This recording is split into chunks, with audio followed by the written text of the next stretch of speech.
আজকের গল্প শ্রাবন্তী মিস্ত্রির লেখা ননদিনী। বিয়ের আগে বাড়ির সবাই বলেছিল ননদ জিনিস গলার কাঁটার মতো, বুঝলি। বিয়ের পরেও অধিকার ফলাতে এসে ভাইয়ের সংসারে অশান্তি লাগায়। তাতে আবার তোর ননদ চাকরি করে, বড়লোক ঘরের বউ, স্টাইলিশ কত। তোর হবু শাশুড়ি তো বলে গেল তার মেয়ের কথাই নাকি ওদের বাড়ির শেষ কথা। ননদকে প্রথম প্রথম একটু তেল দিয়ে চলিস, না হলে মুশকিল। আমি যে মনে মনে ভয় পাইনি তা নয়, একে অ্যারেঞ্জ ম্যারেজ, তার উপর দূরে শ্বশুর বাড়ি, আর সবাই মিলে ননদকে নিয়ে যা বলেছে তাতে তো ভয় পাওয়ারই কথা। আমি নিজেও তো ছোট থেকে দেখে আসছি, পিসিরা এলে কত যত্ন করে মা কাকিমারা। এমনকি তারা বহু বছর জামাই ষষ্ঠী, ভাইফোঁটা এসব স্পেশাল দিনগুলোতে বাপের বাড়ি যেতে পারেনি, পিসিরা আসবে বলে। মোদ্দা কথা বলা চলে যেতে দেওয়া হয়নি। ননদকে দেখলাম পাকা দেখার দিন, কি সুন্দর দেখতে, মিষ্টি কথাবার্তা। আমাকে আলাদা করে ডেকে নিয়ে গিয়ে বলল, আমার ভাইকে তোমার পছন্দ তো? এ বিয়েতে তোমার কোনো আপত্তি নেই তো? নির্ভয়ে বলো। আমি মাথা নেড়ে সম্মতি জানাতেই বলল, আমার বিয়ে হয়ে যাওয়ার পর বাড়িটা খালি হয়ে গেছে, তুমি গেলে সে শূন্যস্থান আবার পূরণ হবে। শোনো বোন, কোনো অসুবিধা হলে নিঃসংকোচে আমাকে জানিও, আমার ফোন নাম্বারটা রাখো।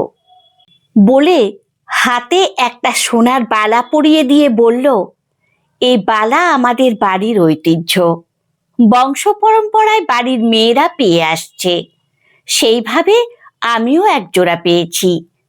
কিন্তু আমি মনে করি বৌমাকেও বাড়ির মেয়ের মতো রাখা উচিত, তাই একটা তোমাকে দিলাম, আরেকটা আমার কাছে আছে। ননদের সাথে কথা বলার পর বাইরে বেরোতেই কাকিমা জেঠিমারা ঘিরে ধরে বলল, কিরে তোর ননদ কেমন?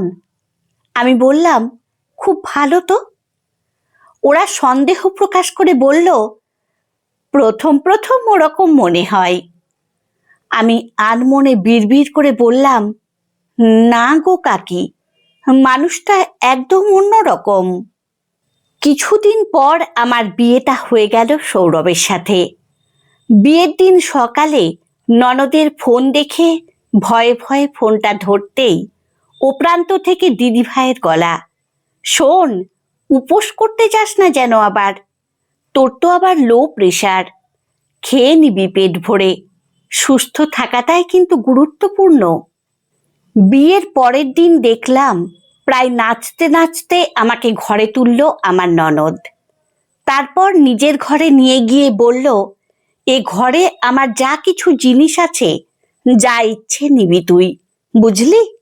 এই ঘরটা আমার খুব প্রিয়, ছোটবেলায় কাউকে ঢুকতে দিতাম না, সেই ঘরের দায়িত্ব তোকে দিয়ে যাব।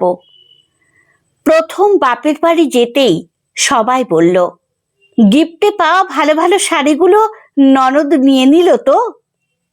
আমি হেসে বললাম, নেবে কি, উল্টে নিজেরগুলোই আমাকে দিয়ে গেল। উনি একেবারে অন্যরকম মানুষ গো। এই প্রথমবার নতুন বউয়ের কাছে ননদের বদনাম না শুনে প্রশ্নকারীরা যার পর নাই হতাশ হলো। কেউ কেউ তাও বলল, কটা দিন যাক, বুঝবে ঠেলা। বিয়ের পরের প্রথম জামাই ষষ্ঠী, সকাল সকাল লুচি বেলছিলাম আর শাশুড়ি মা ভাজছিল। বাড়ির সামনে গাড়ির হর্ন শুনে মনটা যেন খুশিতে ভরে গেল। বাড়ির সামনের বড় কালো গাড়িটা থেকে দিদি জামাইবাবু নেমে এলো। বাড়িতে পিসিরা আসলে মায়েদের মুখে হাসি থাকলেও মনে মনে তারা বিরক্ত হতো, আমি বুঝতাম। কিন্তু দিদি ভাই আসলে আমার তো ভীষণ আনন্দ হয়। যখন চলে যায় কান্না পেয়ে যায় আমার। দিদি এসেই বলল, মা এখনো ওকে দিয়ে লুচি বেলাচ্ছ? আমার দিকে তাকিয়ে বলল, যা স্নান করে রেডি হয়ে বেরিয়ে পড়, আমি মায়ের হাতে হাতে করে দিচ্ছি। বললাম, দিদি ভাই, তোমাকে কি সুন্দর লাগছে, শাড়িটাও দারুণ। দিদি ভাই বলল, এই শাড়ি তোর জন্যও এনেছি, দাঁড়া দিই তোকে। এই শাড়িটাই পর তুই, স্নান করে আয়, আমি তোকে সাজিয়ে দিচ্ছি। বাপের বাড়ি যেতেই পিসিরা বলল, বাবা, মেয়ে খোপা করেছে, ভালোই তো সাজতে শিখেছিস এখন। বললাম, খোপাটা আমি করিনি, দিদি ভাই করে দিয়েছে, শাড়িটাও সেই এনেছে আমার জন্য। পিসিরা হতবাক হয়ে বলল, তা এত সকাল সকাল এলি? তো ননদের বর তো বড় অফিসার, রান্না করে আসিসনি? বললাম, রান্না শাশুড়িমা আর দিদি ভাই করছে। সে কি, নিজের বাড়িতে এসে রান্না করে খাবে? হেসে বললাম, কেন নয়, নিজেরই তো বাড়ি। সেদিন বিয়ের পর আমার প্রথম জন্মদিন। সৌরভ সারপ্রাইজ দিয়ে কেক নিয়ে হাজির। কেক কাটতে কাটতে হঠাৎ দিদি ভাইয়ের ফোন। বার্থডে উইশ করতেই অবাক হয়ে বললাম, তোমার মনে ছিল দিদি ভাই?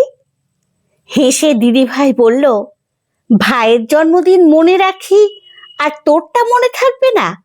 শোন, মাকে বলে দিয়েছি কাল সব তোর পছন্দের রান্না হবে, আর আমি গেলে জমিয়ে বার্থডে পার্টি হবে, ঠিক আছে? মনটা যেন খুশিতে ভরে গেল। এতকাল ধরে ননদ সম্পর্কে যা যা শুনে এসেছি, দিদিভাই দিনের পর দিন যেন প্রমাণ করে চলেছে সব মিথ্যে। প্রতি বছর শ্বশুরবাড়িতে ধুমধাম করে ভাইফোঁটা হয়। আমার কোনো ভাই নেই বাড়িতে, সব বোন। আমরা তাই বাপের বাড়ি যাইনি। দিদিভাইয়ের পাশে শঙ্খ নিয়ে বসেছিলাম। দিদিভাই বলল, মা, ওকেও একটা আসন দাও। আসনে বসতেই দেখলাম আমাকেও চন্দনের ফোঁটা দিয়ে আশীর্বাদ করে উপহার দিল দিদিভাই। বলল, ভাইয়ের যেমন মঙ্গল চাই, তোরও চাই, তুই আলাদা নোস। সৌরভের সাথে আমার ঝামেলা হলে আমি দিদিভাইকে ছাড়া আর কাউকে বলি না। দিদিভাই তার ভাইকে শাসন করে ঠিক ভুল বুঝিয়ে দেয়, আমাদের ঝামেলাও মিটে যায় সহজে। বিয়ের 2 বছর পর আমাদের এক ছেলে হয়েছে, কিন্তু ওর পাগুলো স্বাভাবিক নয়, ব্যাকা। ও হামাগুড়ি অবধি দিতে পারে না ঠিক মতো। আজ ছেলের 1 বছরের জন্মদিন। বাড়িতে অনেক লোকজন, কিন্তু এত লোক থাকার পরেও আমার চোখ বারবার চলে যাচ্ছে গেটের দিকে। দিদিভাই এখনো আসছে না কেন? ছেলেকে খুঁজতে গিয়ে দেখলাম ছেলে আমার মাটিতে শুয়ে। ও আলাদা বলেই বোধহয় গুরুত্ব দেয় না কেউ।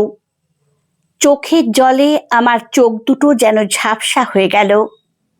হঠাৎ পিছন থেকে শুনি দিদিভাইয়ের গলা, আমার সোনাটা কি করে? দামি শাড়ি গয়না পরা দিদিভাই আমার কাদা মাখা ছেলেটাকে কোলে তুলে নিয়ে বলল, দেখো দেখো সোনা, তোমার জন্য কত কিছু এনেছে পিপি। আমাকে বলল, একটু হালকা গরম জল নিয়ে আয়, ওকে স্নান করিয়ে দিই। দিদিভাইকে বুকে জড়িয়ে হাউমাউ করে বাচ্চাদের মতো কেঁদে ফেললাম আমি। দিদিভাই বলল, চিন্তা করিস না বোন, আমি অনেক ডক্টরের সাথে যোগাযোগ করেছি, পরে তোকে সব বলছি। আমার সোনাটা ঠিক হাঁটতে পারবে। কিছু সম্পর্ক এমনও হয় যা অনেক আলাদা। একটু একটু করে এমন সম্পর্কের পরিমাণ বাড়তে বাড়তে ঠিক এক সময় ননদভীতি জিনিসটা আর থাকবে না। ননদদের নিয়ে বিভিন্ন মানুষের অভিজ্ঞতা ভিন্ন ভিন্ন, কিন্তু কিছু সম্পর্ক এমনও হয়। তবে মনে রাখতে হবে, ভালোবাসা পেলে অবশ্যই উল্টো দিকের মানুষটাকেও বিনিময়ে ভালোবাসা দিতে হবে। একতরফা কোনো কিছুই সুদূর প্রসারী হয় না। গল্পটি আপনাদের কেমন লাগলো অবশ্যই কমেন্টে জানাবেন। ভালো লাগলে লাইক ও সাবস্ক্রাইব করে পাশে থাকবেন। ধন্যবাদ।